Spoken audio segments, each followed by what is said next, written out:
प्रिय छात्र छात्राओं, आइए आज हिंदी इलेक्टिव का मॉडल पेपर हल करते हैं जो आपकी परीक्षा के लिए बेहद उपयोगी है। कुल 1 घंटा समय रहेगा। पूर्णांक 40 रहेंगे इस प्रश्न पत्र में। निर्देश देख लेते हैं। पहले परीक्षार्थी OMR शीट के पृष्ठ भाग पर लिखित सभी निर्देशों को ध्यानपूर्वक पढ़ें तथा उसके अनुसार कार्य करें। एग्जामिनेशन हॉल में आपको OMR शीट मिलेगी, उसके पीछे पलटकर आप इंस्ट्रक्शन अनुदेश निर्देश पढ़ लेंगे। परीक्षार्थी निर्देशानुसार सावधानी पूर्वक सभी विवरण OMR शीट पर भरेंगे। बेहद सावधानी पूर्वक अपने सभी विवरणों जैसे रोल नंबर वगैरह को भरना है। परीक्षार्थी अपना पूरा हस्ताक्षर उत्तर पत्रक में दी गई जगह पर करें। परीक्षार्थी OMR शीट हेतु केवल काले कलम का प्रयोग करेंगे। बस काला पेन लेकर जाइए जो थोड़ा सा मोटा चलता हो। जेल पेन नहीं इस्तेमाल करना है, न कलर का इस्तेमाल करना है, केवल बाल पॉइंट लेने हैं। उत्तर पत्रक हेतु पेंसिल का प्रयोग वर्जित है। इस प्रश्न पुस्तिका में कुल 40 बहुविकल्पीय प्रश्न हैं जो 3 खंडों क, ख, ग में विभक्त हैं। सभी प्रश्न अनिवार्य हैं। सभी प्रश्न 1 अंक के हैं। गलत उत्तर के लिए कोई अंक काटा नहीं जाएगा। आप परीक्षा समाप्ति के बाद अपना OMR शीट वीक्षक को सौंप कर ही बाहर निकलेंगे। प्रश्न पुस्तिका आप अपने साथ ले आ सकते हैं। आइए खंड ख अपठित गद्यांश के अंतर्गत देखते हैं क्या अपठित गद्यांश है और इससे सवाल क्या है। निम्नलिखित गद्यांश को ध्यानपूर्वक पढ़कर दिए गए प्रश्नों के लिए सही विकल्प का चयन करें। इंटरनेट आधुनिक युग की सबसे बड़ी उपलब्धियों में से एक है। यह एक ऐसा नेटवर्क है जो पूरी दुनिया को जोड़ता है। इसके माध्यम से लोग न केवल जानकारी प्राप्त करते हैं बल्कि अपने विचार और अनुभव भी साझा कर सकते हैं। सोशल मीडिया, ईमेल और ऑनलाइन शॉपिंग जैसी सुविधाओं ने लोगों के जीवन को बेहद आसान बना दिया है, लेकिन इंटरनेट के अंधाधुंध उपयोग ने कई चुनौतियां भी खड़ी की हैं। साइबर अपराध, व्यक्तिगत जानकारी की गोपनीयता का उल्लंघन और ऑनलाइन धोखाधड़ी जैसी समस्याएं आम हो गई हैं। इसके बावजूद इंटरनेट ज्ञान के भंडार के रूप में अनमोल है, बशर्ते इसका उपयोग सावधानी और समझदारी से किया जाए। आइए अब प्रश्न देखते हैं। इंटरनेट का सबसे बड़ा लाभ क्या है? ए. मनोरंजन प्रदान करना, बी. पूरी दुनिया को जोड़ना, सी. ऑनलाइन गेम खेलना, डी. समय बर्बाद करना। इसका ऑप्शन बी सही है, पूरी दुनिया को जोड़ना। इंटरनेट के माध्यम से आप घर बैठे ही पूरी दुनिया की जानकारी प्राप्त कर सकते हैं, किसी से भी बात कर सकते हैं। प्रश्न 2 गद्यांश के अनुसार इंटरनेट के कारण कौन कौन सी समस्याएं उत्पन्न हो रही हैं? साइबर अपराध और धोखाधड़ी, शिक्षा की कमी, बिजली की समस्या, सामाजिक मेलजोल में कमी। इसका ऑप्शन ए सही है, साइबर अपराध और धोखाधड़ी। प्रश्न संख्या 3 इंटरनेट को इसके रूप में वर्णित किया गया है। मनोरंजन का स्रोत, ज्ञान का भंडार, व्यापार का माध्यम, समय की बर्बादी का कारण। इस सवाल का बी ऑप्शन सही है, ज्ञान का भंडार। प्रश्न संख्या 4 गद्यांश में इंटरनेट के उपयोग को किस शर्त पर लाभदायक बताया गया है? अगर इसका उपयोग मनोरंजन के लिए किया जाए, बी. अगर इसका उपयोग समझदारी और सावधानी से किया जाए, ऑप्शन सी. अगर इसका उपयोग केवल सोशल मीडिया के लिए किया जाए, ऑप्शन डी. अगर इसका उपयोग केवल शॉपिंग के लिए किया जाए। तो चौथे प्रश्न का सही उत्तर होगा बी. अगर इसका उपयोग समझदारी और सावधानी से किया जाए। निम्नलिखित पद्यांश को ध्यानपूर्वक पढ़कर दिए गए प्रश्नों के सही विकल्प का चयन करें। पद्यांश आ गया, भिन्नता में एकता की शक्ति भारत की पहचान है। भाषा, धर्म, वेशभूषा फिर भी एक परिवार समान है। सभी धर्म का आदर करना हमारी परंपरा सिखाती है। आपसी मेल और भाईचारा एकता का दीप जलाती है। जाति धर्म के झगड़ों से दूरी बनाना होगा। सत्य अहिंसा के मार्ग पर फिर से चलना होगा। हम सब भारत माता के हैं, एक सूत्र में बंध जाएं, मिलकर प्रगति पथ पर बढ़े, नई मिसाल बनाएं। गद्यांश में भारत की पहचान को किससे जोड़ा गया है? धर्म और वेशभूषा से, जाति और भाषा से, संस्कृति और परंपरा से, भिन्नता में एकता से। किससे जोड़ा गया है? भिन्नता में एकता से। ये प्रश्न संख्या 5 का बी विकल्प सही है। पद्यांश के अनुसार एकता का दीप किससे जलता है? ऑप्शन बी सही होगा, आपसी मेल और भाईचारे से।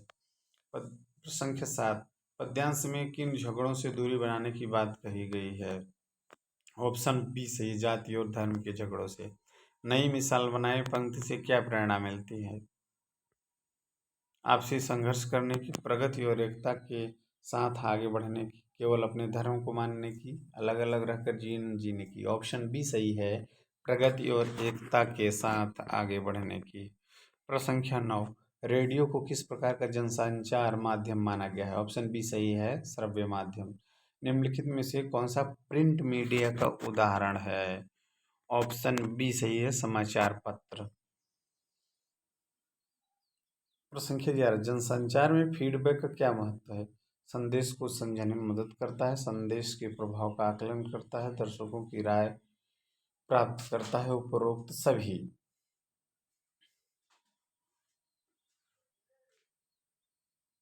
प्रश्न संख्या 11 का ऑप्शन डी सही है, उपरोक्त सभी।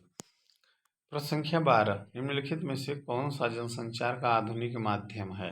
विकल्प सी, इंटरनेट। जनसंचार का। प्रश्न संख्या 13, जनसंचार का समाज पर क्या प्रभाव पड़ता है? ऑप्शन डी सही है, उपरोक्त सभी। प्रश्न संख्या 14, निम्नलिखित में से कौन सा एक पत्रकारिता का नैतिक सिद्धांत है? ऑप्शन सी, सत्य और निष्पक्षता का पालन करना। प्रश्न 15, पत्रकारिता में पेज 3 का क्या तात्पर्य है? ऑप्शन सी सही, मनोरंजन और जीवन शैली की खबरें। प्रश्न 16, खोजी पत्रकारिता का मुख्य कार्य क्या है? ऑप्शन ए सही, गुप्त और महत्वपूर्ण जानकारियों को उजागर करना। प्रश्न संख्या 17, टीवी और रेडियो पत्रकारिता को किस श्रेणी में रखा गया है? Electronic media. प्रश्न संख्या 18, दूरदर्शन पर प्रसारित होने वाला धारावाहिक है? दूरदर्शन पर प्रसारित होने वाला पहला धारावाहिक है, पहला। ऑप्शन ए सही है, हम लोग। निम्नलिखित गद्यांश को ध्यानपूर्वक पढ़कर दिए गए प्रश्नों के सही विकल्प का चयन करें। हामिद लोहे की दुकान पर रुक जाता है, कई चिमटे रखे हुए थे, उसे ख्याल आया दादी के पास चिमटा नहीं है, तवे से रोटियां उतारती हैं तो हाथ जल जाता है। अगर वह चिमटा ले जाकर दादी को दे दे तो वह कितनी प्रसन्न होंगी, फिर उनकी उंगलियां कभी नहीं जलेंगी, घर में एक काम की चीज भी हो जाएगी। खिलौने से क्या फायदा, व्यर्थ में पैसे खराब होते हैं। रोटियां तवे से उतार लो, चूल्हे में सेक लो, कोई आग मांगने आए तो चटपट चूल्हे से आग निकाल कर उसे दे दो। अम्मा बेचारी को कहाँ फुर्सत से बाजार आए, और इतने पैसे भी कहाँ हैं, रोज हाथ जला लेती हैं। हामिद ने चिमटा क्यों खरीदा? दादी का हाथ जलने से बचाने के लिए। हामिद के अनुसार खिलौने खरीदने में क्या समस्या थी? खिलौने जल्दी टूट जाते थे। गद्यांश पर है, चिमटा का कौन सा उपयोग हामिद ने बताया? रोटियां तवे से उतारने में मदद करेगा। और बी, चूल्हे को साफ करने में उपयोग होगा। सी, आग मांगने वालों को आग देने में उपयोगी होगा। ऑप्शन डी, उपयुक्त सभी। तो इसका विकल्प डी सही होगा, उपयुक्त सभी। प्रस्तुत गद्यांश के रचयिता कौन है? Option B, Premchand. निम्नलिखित प्रश्नों के लिए सही विकल्प अच्छा है। दोपहर का भोजन कहानी मूलतः किस वर्ग का प्रतिनिधित्व करती है? निम्न मध्य वर्गीय समाज की। टॉर्च बेचने वाले के माध्यम से परसाई जी ने किस आधार पर व्यंग्य किया है? Option D,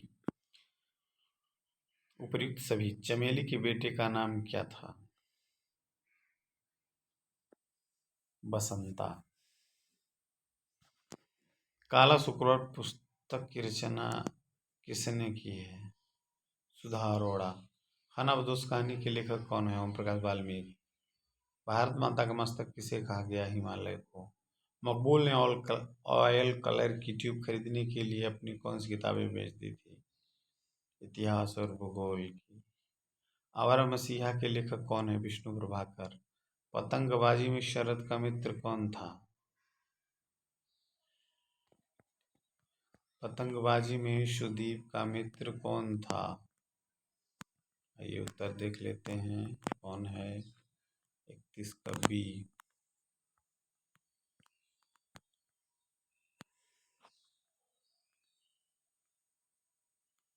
Raju. 29 भी एक बार कंफर्म कर लें, ध्यान से उतर गया है बी। सही है, इतिहास और भूगोल।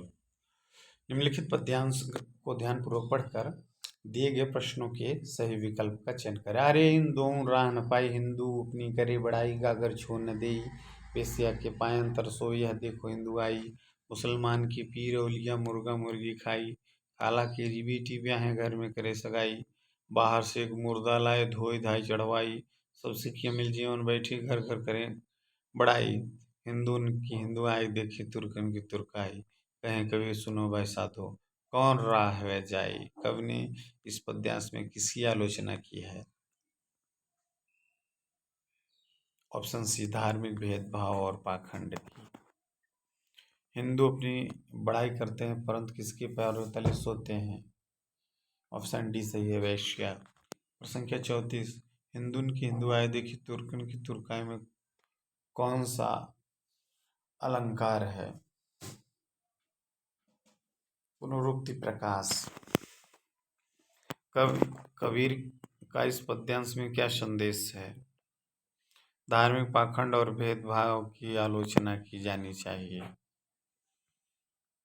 सूरदास के गुरु का नाम क्या था? वल्लभाचार्य। हंसी की चोट कविता में किस भाषा का प्रयोग किया गया है? ब्रज भाषा। सुल्तानंदन पंत किस काव्य धारा के कवि हैं? छायावादी काव्य धारा। महादेवी वर्मा को किस रचना के लिए भारतीय ज्ञानपीठ पुरस्कार प्राप्त हुआ था? यामा। मगध में कौन हस्तक्षेप करता है? मुर्दा।